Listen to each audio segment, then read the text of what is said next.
Баршаңызға қайырлы күн. Бүгін сіздерге қысқа арналған осындай болгар бұрышымен қызанақты қатырудың бір тәсілін көрсеткім келеді.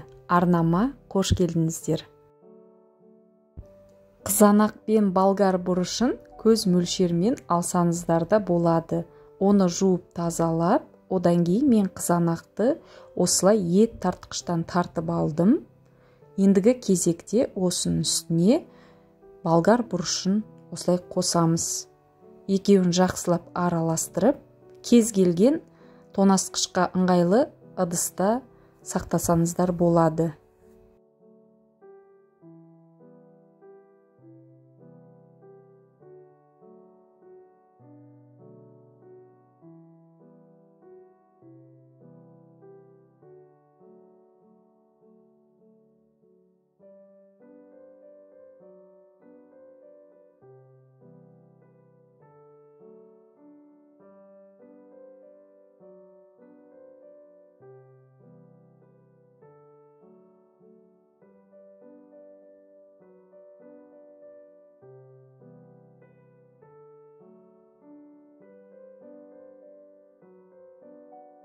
Араластырып алғаннан кейін осы қоспамызды мен осындай кекс пісіретін формаларға салып шықтым.